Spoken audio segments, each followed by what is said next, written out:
कई बार ये देखा गया है कि इलेक्शन के पहले का जो अंतरिम बजट होता है उसमें लोगों को खुश करने के लिए कुछ ना कुछ दिया जाता है। जितनी नोटें छापोगे उतना इन्फ्लेशन बढ़ेगा। रेवेन्यू के सोर्सेज गवर्नमेंट के पास कौन से हैं और खर्चे के सोर्सेज कौन से हैं। आजकल तो नए बच्चे जो है ना वो बड़े होशियार हो गए हैं। वो आपको ऐसा गूगली डालेंगे कि आप क्लीन बोल्ड हो।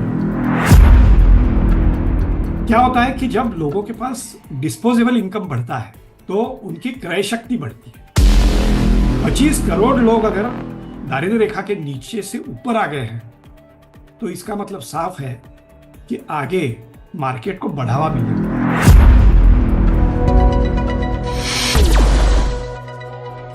दोस्तों, VITV ये channel financial advisors, insurance advisors के लिए काम करता है।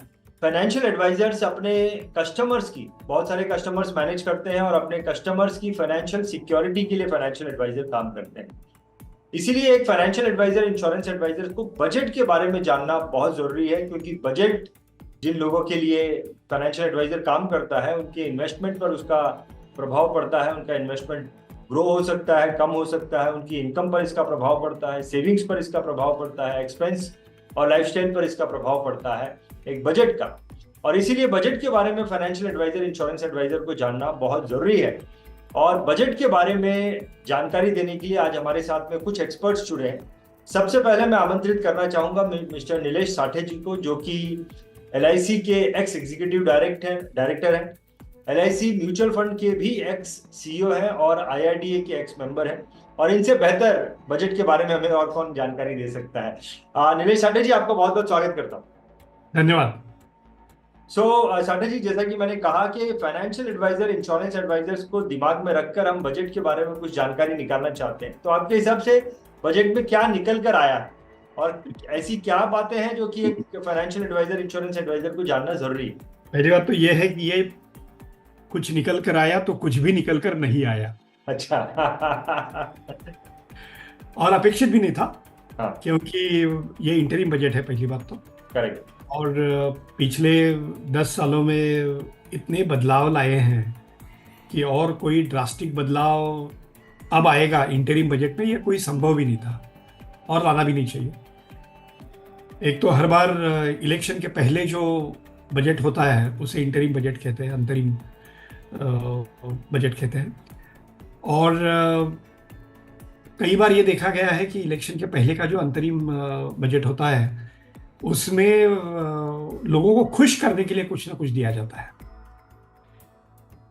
और उसका क्या असर होता है मतदाताओं पर ये तो मैं नहीं कह सकता, मगर ये कोई अच्छी बात नहीं है, ये सब लोग जानते हैं। तो उस हिसाब से निर्मला सीतारमण जी ने इस बजट में कोई सामान्य लोगों को खुश करने के लिए कुछ ऐसी प्रोविजंस नहीं की, ये अच्छी बात है। कड़ी प्रोविजंस नहीं की, ये भी अच्छी बात है, क्योंकि हो सकता है इसमें जैसे पिछले बजट में इंश्योरेंस के लिए एक बड़ा झटका बैठा था कि 5 लाख के ऊपर अगर प्रीमियम भरोगे तो उसमें मैच्योरिटी टैक्सेबल होगी। अब हो सकता है ये 5 लाख का घटा के 1 लाख भी कर सकते थे, मगर वो किया नहीं।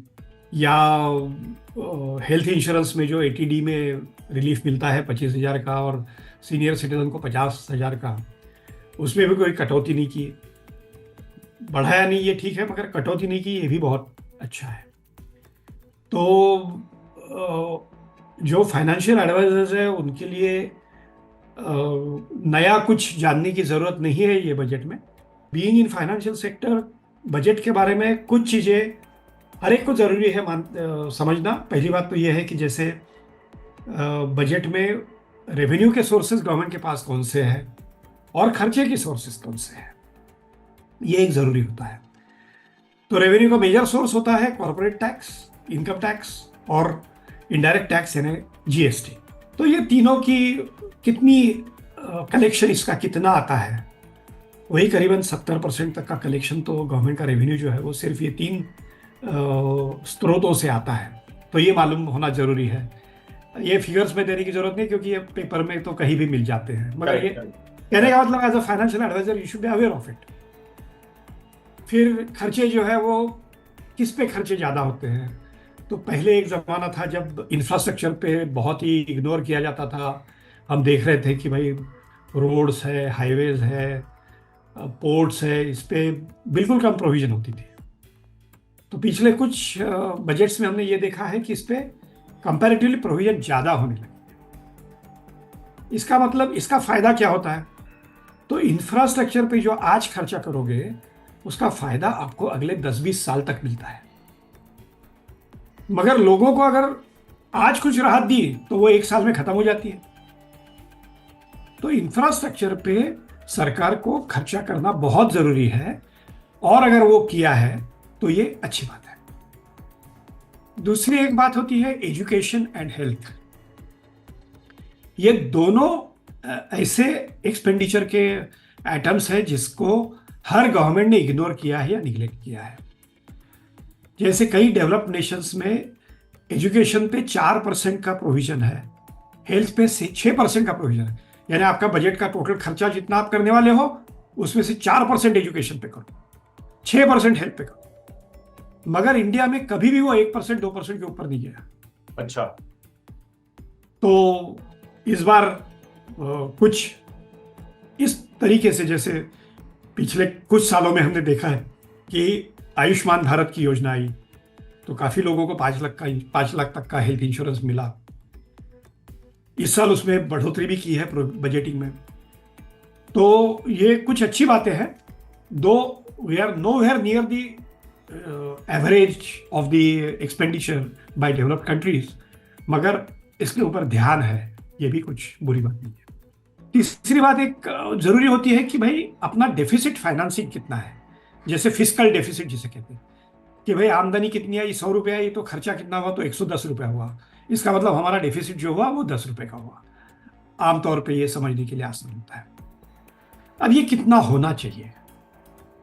तो जितना डेफिसिट फाइनेंसिंग होगा उतनी आप नोटें छापोगे, जितनी नोटें छापोगे उतना इन्फ्लेशन बढ़ेगा।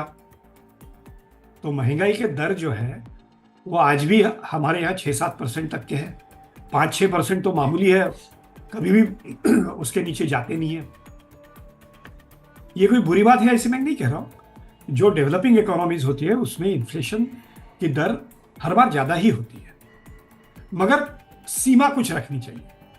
तो रिजर्व बैंक ने तय किया है कि भैया 4% और 6% के बीच हमारे अगर महंगाई के दर है तो हम सोचेंगे कि भाई ठीक है। उसके ऊपर अगर गई तो फिर हम कोई रेपो रेट या बाकी कुछ चेंजेस करेंगे। अब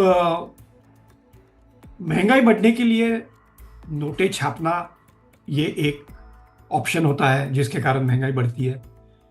तो डेफिसिट फिनेंसिंग अगर कम किया तो नोटें कम छापनी पड़ेगी, ये तो कोरोलरी हो गई। तो ये गवर्नमेंट ने तय किया है कि हम 6% के नीचे डेफिसिट फाइनेंसिंग रखेंगे, जो कि पिछले साल जो एस्टिमेट किया था वो 5.9% का था फिस्कल डेफिसिट, मगर एक्चुअली जब आया है, अब फिगर जो आए हैं उसमें वो घट के 5.8% आया है। और गवर्नमेंट ने ये टारगेट किया है कि 2026 तक हम इसको घटाते घटाते घटाते इसको 4.5% तक लाने की कोशिश करेंगे। तो ये भी अच्छी बात है। डेफिसिट को या इन्फ्लेशन? नहीं नहीं नहीं, जब डेफिसिट फिनेंसिंग कम होगा तो इन्फ्लेशन भी कम होगा। या तो ऑब्वियसली इन्फ्लेशन कम होगा, क्योंकि डेफिसिट फिनेंसिंग कम हुआ तो आपके खर्चे जो है वो कम हो गए। पहले जैसे आमदनी 100 और 110 के खर्चे थे तो अब 104 के होंगे, 105 के होंगे। तो आपको ये खर्चे करने के लिए कहाँ से रेवेन्यू आएगा? तो नोटें छाप के आएगा। तो आप नोटें अगर कम छापोगे तो इन्फ्लेशन कम होगा। तो ये कुछ चीजें जो है ना, ये बड़े कोई इकोनॉमिस्ट ही बता सकते हैं, ऐसी कोई बात नहीं है। ये बड़ी सामान्य चीजें हैं, सामान्य चीजें, और जो जो जानना जरूरी है। हमारे जो अभिकर्ता होते हैं या फाइनेंशियल सेक्टर में काम करने वाले लोग होते हैं, उनको कई बार ये लगता है कि भैया मुझे यार इंश्योरेंस का सब कुछ समझ में आता है, मगर इतना काफी नहीं है। और आजकल तो नए बच्चे जो है ना वो बड़े होशियार हो गए हैं, वो आपको ऐसा गूगली डालेंगे कि आप क्लीन बोल्ड हो जाओगे। तो ये जानना जरूरी है। तो बजट में भले ही फाइनेंशियल सेक्टर के लिए कोई ज़्यादा बदलाव नहीं है, इसमें ना तो आयकर की सीमा बढ़ाई है, ना तो कोई स्लैब्स बढ़ाई है। एक ओल्ड टैक्स रिजीम और न्यू टैक्स रिजीम जो था, तो ऐसी उम्मीद थी कि ज़्यादा से ज़्यादा लोग न्यू टैक्स रिजीम में आए, इसलिए ओल्ड टैक्स रिजीम पूरी बंद कर देगी गवर्नमेंट। आज नहीं हुआ, कल होने वाला है, ये पक्का है। क्योंकि न्यू टैक्स रिजीम में सिंपल कैलकुलेशन रखा है उन्होंने कि भैया जितना इनकम आएगा उसका जो स्लैब के हिसाब से टैक्स है उतना भरो, काम खत्म। इसमें रिलीफ, एटीसी लगाओ, इनकम टैक्स कंसल्टेंट के यहाँ जाओ, चार्टर्ड अकाउंट का फाइल दो, फिर वो निकाल के देगा भाई इतना टैक्स भरना, ये नहीं। You yourself can do it. मैंने देखा है, मैं यूरोप में जाता हूँ मेरे बेटे के यहाँ, तो वहाँ एक भी टैक्स कंसल्टेंट नहीं है। क्यों नहीं है? क्योंकि भाई आमदनी जो है वो नंबर 2 की है ही नहीं, जो है वो वाइट में है, और जो आपको 100 रुपया देगा उसका 30% काट के आपको 70 रुपये हाथ में देना है और 30 रुपये टैक्स भरना है। तो कोई कैलकुलेशन की बात ही नहीं है भाई। साल के अंत में 1 करोड़ की इनकम आई, 30 लाख का टैक्स गया, 70 लाख मेरे पास बचे, बस सिंपल एक कागज पे लिख के भेज दो, काम खत्म हो गया। न्यू टैक्स रिजीम में ये आने की संभावना है और ये आना भी चाहिए। तो इस बार ये लगा था कि ओल्ड टैक्स रिजीम, क्योंकि अभी भी काफी ज्यादा लोग ओल्ड टैक्स रिजीम प्रेफर करते हैं, क्योंकि उसमें सेविंग्स के ऊपर कुछ इनकम टैक्स में रियायतें हैं। और बाय एंड लार्ज हम जो भारतीय लोग हैं ना, हमें सेविंग्स की बहुत आदत है। हमारी प्रोपेंसिटी टू सेव भी बाकी लोगों से ज्यादा है। चाइनीज और इंडियंस जो है, कहा जाता है कि सबसे ज्यादा बचत करने वाले लोग जो है ना, वो इंडियंस और चाइनीज हैं। अच्छा। तो अगर हमें लगता है कि भैया इंश्योरेंस प्रीमियम पे 1.5 लाख रुपए प्रीमियम भरा तो कुछ इनकम टैक्स में छूट मिलेगी, तो आदमी सोचता है चलो ले लेंगे पॉलिसी। तो ये सारा ओल्ड टैक्स रिजीम में अवेलेबल था, नए टैक्स रिजीम में अवेलेबल नहीं है। कोई बदलाव नहीं है। 7 लाख तक का टैक्स जो है वो इनकम अगर है आपकी, तो नए टैक्स रिजीम में आपको कोई टैक्स भरना नहीं है। 7 lakh is a reasonable amount. इस बजट में हमने और एक देखा कि निर्मला सीतारमण जी ने अनाउंस किया कि 25 करोड़ जनता हमने बिलो पॉवर्टी लाइन से ऊपर खींची है, which is also good sign. क्या होता है कि जब लोगों के पास डिस्पोजेबल इनकम बढ़ता है तो उनकी क्रय शक्ति बढ़ती है, और फिर क्रय शक्ति बढ़ती है तो मार्केट में जाके नई नई चीजें खरीदता है। अब जिसके पास फ्रिज नहीं था वो फ्रिज लेगा, जिसके पास टीवी नहीं था वो टीवी लेगा, जिसके पास मोबाइल नहीं था वो स्मार्टफोन लेगा। इतना ही नहीं, उसके पास थोड़ा ज्यादा पैसा है तो वो बीमा लेगा, हेल्थ इंश्योरेंस लेगा। तो लोगों के पास क्रय शक्ति जैसे उनकी बढ़ेगी, वैसे इकोनॉमी को चालना मिलती है। और अगर 25 करोड़ ये कोई छोटी मामूली ये नहीं है। 25 करोड़ लोग अगर दारिद्र्य रेखा के नीचे से ऊपर आ गए हैं, तो इसका मतलब साफ है कि आगे मार्केट को बढ़ावा मिलने वाला है। अब मार्केट को बढ़ावा मिलेगा तो शेयर मार्केट भी बूम होगा, क्योंकि जो कंपनियां प्रोडक्ट प्रोड्यूस करती है, जैसे हिंदुस्तान यूनिलीवर है, सर्फ निकालती है। अब पहले तो सर्फ या टिकिया लेने के लिए पैसे नहीं थे, अब पैसे आ गए तो लोग लेंगे, तो प्रोडक्शन बढ़ेगा। प्रोडक्शन बढ़ेगा तो वो चक्र जो है विकास का, वो विकास का चक्र भी ऐसे ही बढ़ते जाता है। तो ये by and large in general अगर इतनी मालूमात हमारे अभिकर्ताओं को या फाइनेंशियल सेक्टर में काम करने वाले लोगों को है, तो मुझे लगता है उतना काफी है। काफी अच्छी जानकारी है। एक लॉजिकल प्रश्न करना चाहूंगा साठे जी, लॉजिकल, क्योंकि कुछ ज्यादा बदलाव हुआ नहीं है। जैसे एक लॉजिक दिमाग में पकड़ना चाहता हूँ कि जनरली जब मार्केट में या बजट में कुछ खराब न्यूज आती है तो लोगों का इन्वेस्टमेंट भी कम हो जाता है, लोगों के खर्चे भी कम हो जाते हैं। अब ऐसे माहौल में जहाँ पे कुछ भी खराब न्यूज नहीं है, अच्छी न्यूज नहीं है, तो इसका किस प्रकार से एक फाइनेंशियल एडवाइजर की ग्रोथ में या डी ग्रोथ में इम्पैक्ट हो सकता है, उसके ऊपर आपके दिमाग में कुछ आता है बोलने की? हाँ, जैसे मैंने कहा आपसे कि बजट में कोई बदलाव नहीं है, ठीक है, नहीं है, मगर कोई बुरी बातें तो नहीं है। जैसे पिछले बार 5 लाख का जो लाया गवर्नमेंट ने, उसके बाद हमारे अभिकर्ताओं के आमदनी पे इस साल जरूर असर हुआ होगा या होगा। तो वैसी तो कोई प्रोविजन है नहीं। और जब ज्यादा से ज्यादा लोगों के पास इनकम बढ़ेगी, जब पर कैपिटा इनकम बढ़ेगा, जब जीडीपी बढ़ेगी, अब हमने तय किया है कि हमारी 5 ट्रिलियन इकोनॉमी होगी अगले कुछ सालों में। तो इसका मतलब क्या है? 5 ट्रिलियन इकोनॉमी होगी यानी क्या? इकोनॉमी ज्यादा रोबस्ट होगी। ज़्यादा सशक्त होगी। अब इकोनॉमी सशक्त होगी तो इसका मतलब बेरोजगारी कम होगी, इसका मतलब लोगों के पास पैसा ज़्यादा आएगा, उसका अर्थ ये है कि पर कैपिटा इनकम बढ़ेगी और फिर क्रय शक्ति बढ़ेगी। तो जैसे मैंने कहा कि क्रय शक्ति बढ़ेगी तो ये पैसा जो है वो कहाँ लगाएंगे? वो इंश्योरेंस में लगाएंगे, बैंकिंग में लगाएंगे, म्यूचुअल फंड में लगाएंगे। तो उनके लिए तो ये अच्छी बात है कि आगे चल के उनके लिए बहुत ज़्यादा स्कोप है, क्योंकि आज भी इंडिविजुअल लोग अगर देखें तो इंश्योरेंस में 30-40% से ज़्यादा लोगों के पास बीमा नहीं है, और अगर म्यूचुअल फंड देखें तो वो आंकड़ा जो है वो तो 7-8% से भी ज़्यादा नहीं है। तो स्कोप तो बहुत है, मगर स्कोप तभी कह सकते हैं जब लोगों की जेब में पैसा है। तो पैसा अगर आएगा तो स्कोप बढ़ेगा। अब पैसा आने की अगर स्थिति आई है या आएगी तो ऑब्वियसली ये सेक्टर जो है वो भी बूम करेंगे, तो उनको भी फायदा होगा।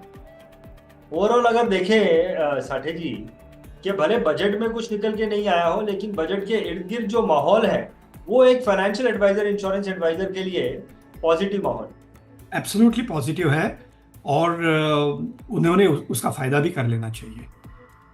बहुत साठे जी बहुत ही वैल्यूएबल इंफॉर्मेशन दी है, और बहुत ही सरल भाषा में एक इंश्योरेंस एडवाइजर, क्योंकि आप उनके साथ में जुड़े हुए हैं बहुत लंबे समय से, तो आप जो है इतनी सरलता से बात कर सकते हैं। बहुत बहुत धन्यवाद करना चाहूंगा साठे जी आपको। Thank you. BITV चैनल पर आपका स्वागत है। BITV यूट्यूब चैनल पर सब्सक्राइब करिए, बेल आइकन दबाएं।